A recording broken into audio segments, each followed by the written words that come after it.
Well, it's finally here. It's finally out. The Blu-ray pre-order special, Thus Spoke Rohan Kishibe Episode 5 Millionaire's Village OVA. It's finally been released, even though it's technically been out for about a month now, and this video is a few days late from when it was actually released. And after a few days, which is the reason I had to wait on it, we finally got English subs, thanks to Mr. L and a few other people, specifically the JoJo's Color Adventure team. So, one question I have to ask, though, is why Millionaire's Village? Or to better phrase the question, why did David Productions choose Millionaire's Village out of all of the different Thus Spoke Rohan Kishibe series, or just in general, all of the one-shots Araki has done for JoJo? And to find out, let's examine Millionaire's Village.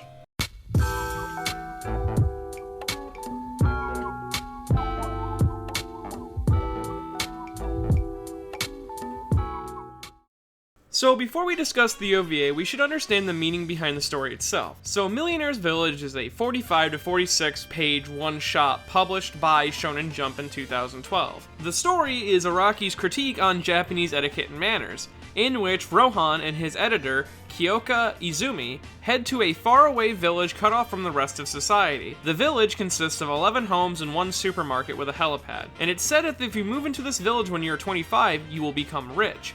So, Kyoka, who is 25, decides that she wants to move there, and she takes Rohan with her to help him get ideas for a 45-page one-shot that he has to work on for Shonen Jump. Did this manga just get meta?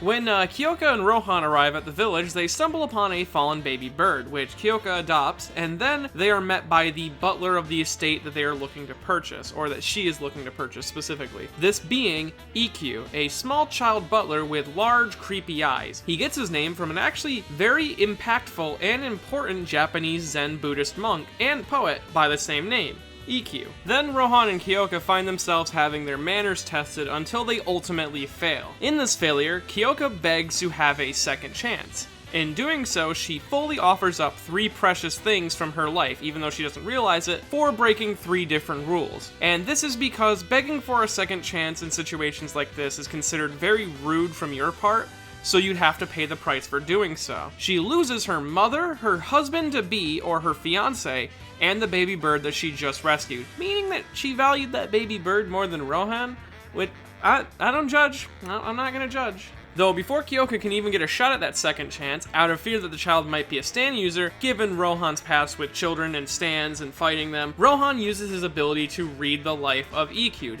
and he finds out that he's not the mastermind, but a medium for the god of the mountain to judge those that enter his village.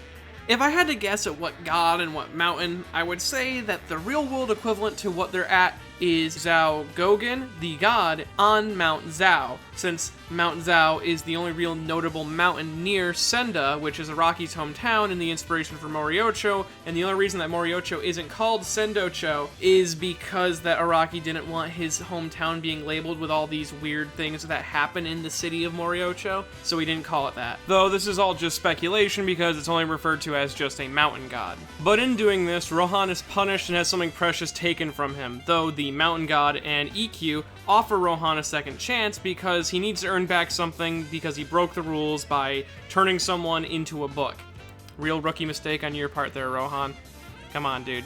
Thought you were better than that. But in true Rohan fashion, he stares down a god of the mountain and forces them to break their own rules, and in turn wins back Kyoka and all of her precious things. He then walks away casually as a god curses his name. And the final shot of the manga being nearly perfect, as it doesn't directly say if Kyoka's mother and husband-to-be are alive, but shows us that the effects of the Millionaire's Village have been reversed when we see the baby bird is back to normal. Therefore, the metaphor that the baby bird was for something precious to Kyoka is fixed, so everything that was precious to her is now back to normal. And that ends Millionaire's Village. It's not my favorite of the Thus Spoke series, but it's not the worst either. And if you enjoyed this video and would like to see more videos like it, I have a... Oi, oi, oi, oi, oi, oi, oi. だから。Oi, oi, oi, oi, oi, oi, oi, oi, oi, oi, oi. Oh, right. The OVA. どうやら。本日はお引き取りください。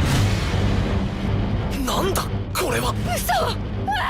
今どこからか見られてるとか。マナーは正しいか正しくないかのどちらかです。寛容はございません。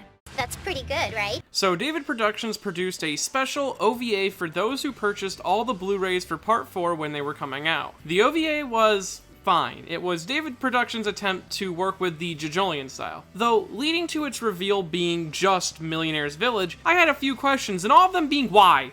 Why Millionaire's Village of all the Thus Spoke series? There's so many more well-done one-shots by Araki that I would have assumed would have gotten the spotlight over Millionaire's Village, at some of them being Dead Man's Questions, Rohan at the Louvre, or fuck, Fourth Another Day. Sure, this one isn't actually written by Araki, but it would be a much longer project, way more interesting if it got animated, especially since the work the writer put into making it is fucking a lot.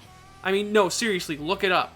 This dude put some goddamn effort into this story. Though I think I know a few reasons why Millionaire's Village was chosen over everything else, though. One of the first reasons being waifus. Now, I know that sounds very strange, but let me explain. So, in the author notes for Millionaire's Village, Araki specifies that the one thing he took out of Millionaire's Village was Kyoka. The greatest benefit I obtained from Millionaire's Village is Kyoka Izumi, the editor character. Even though she has an annoying personality, I love this character, and I would consider her a masterpiece. I want to clarify on my honor that no editor among my entourage was used as a model. It's true, and don't believe I'd say that because I fear reprisal. Spoken like a true married man, Araki. But yes, Araki considers her a masterpiece among his cast of characters. So it's not hard to believe that he might have done some talking with David Productions and specified that he wanted this one done for the OVA because he loves his waifu and would love to see her animated. And it's not the first time that Araki's caved to emotions before, so it's not out of the question. Now, the second reason being the premise of this specific episode of Thus Spoke Rohan Kishibe, and how it's sort of meta.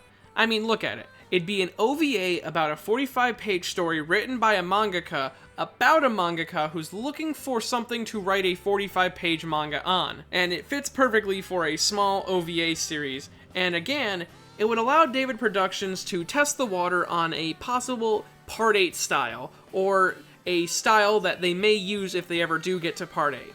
Though, if I'm gonna be honest, I kind of feel a little disappointed by this OVA. Not only did I really not like the Part 8 style in motion, I mean, there were some scenes that looked okay, but the overall episode just kind of felt not that special. In fact, it reminded me a lot of Let's Go Hunting, an episode of Diamond is Unbreakable that had a noticeably different style, but wasn't all that great. The score was also not that amazing either, as it was just a bunch of recycled songs from Diamond is Unbreakable's anime. Though, the one thing that really got me and really upset me was the marketing. You see, when we only had sketches and screenshots available to the public, aka the only thing driving hype for this, the marketing to get people to buy the Blu-rays, they released about 4 screenshots originally. And 2 of these 4 screenshots showed original content in them. This being the last not even 2 minutes of the OVA, which features both Koichi and Okuyasu. So, David Productions actively lied to their audience. They featured prominently Koichi and Okuyasu as characters for this story. Now, of course, the people who read the manga would go, oh, no, they're not in the story. But again, it's original content. So, when they put out the fact that there's original content, it can trick both people who have read the manga and people who have not read the manga, or anime onlys, into thinking that they might be changing some things. Instead, they did the David Productions thing, and they did it by the book, and they basically almost sketched the fucking manga onto an animation. And yet, somehow managed to ruin more symbolic scenes such as the bird, as Rohan explains almost 30 seconds later that no, the family survived, they're perfectly fine, almost spoon-feeding the audience as if we were idiots for some reason, and that was actually very upsetting. So, I didn't like that at all, and it just bothered me really badly. Though, speaking of the original content, we should talk about the good original content from this OVA. The OVA features a lot of segments of original work done by David Productions that was not shown in the manga. This being some things that couldn't be shown in the manga, such as the opener, and things such as the ending, which kind of play on some information from the manga and I think kind of worsens the story as a whole, but we'll get into that after I talk about the opening, which I thought was really cool, and which had a lot of interesting details that reflected Rohan's past journeys, or past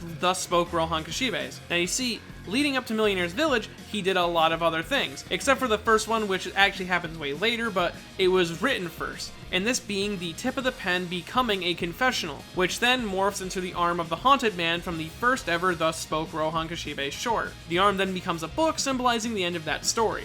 Then we move on to the next ink blot, which is a little girl that then shifts into an older woman, possibly referring to Rohan at the Louvre, given that that's how Rohan meets his descendant. Then she becomes a book, and we move on to probably the most obvious one from this opening. It's two dark cloud shapes that then twist into a man and a woman. We then zoom into the man's head, which splits open, and it bleeds everywhere, which is an obvious reference to the second one-shot from Thus Spoke Rohan Kishibe. And then the opening ends, and we have to move on to the last bit of the OVA, which I don't like much at all. And this being the very unnecessary meeting with Koichi Okuyasu and our star guest, the back of Josuke, as Rohan does confirm to them that Kyoka's mother and fiancé survived, which kinda robs that final scene of all the symbolism it has, and again, as I said, spoon feeds the idiots who can't read that scene. Also making the bird feel overall pointless to the whole story, as it was supposed to represent the precious things that belong to Kyoka. And then, it addresses something kind of interesting. Could Rohan fix Okuyasu's dad? Or, never mind, they don't really even address it. What they do is they raise the question, and then they do the I refuse meme, and then the OVA ends. Now, even though I personally feel that this Thus Spoke Rohan Kishibe isn't really all that amazing, and that a lot of other Thus Spokes or one-shots deserve this place much more than Millionaire's Village, the OVA is fine. And if you liked it, that's fine. And if you didn't like it, that's also fine. It was just overall okay. It was an episode of Thus Spoke Rohan Kishibe. It was an episode of Diamond is Unbreakable. And I feel really bad for those people who paid basically $900 for Blu-rays just so they can just get manga redrawn. And if you enjoyed this video and want to help support more videos like it, I have a Patreon at patreon.com/MannyNotTheBadGuy. And if you want to fund a series that Blu-rays that were 100% worth it, I mean 100% guarantee satisfaction, head on over to Funimation.com/show/Shimonetta Boring World where the concept of read jokes doesn't exist, and order yourself the Blu-ray edition of this show. It is amazing, goddammit. Do it now. Or there's no part 5.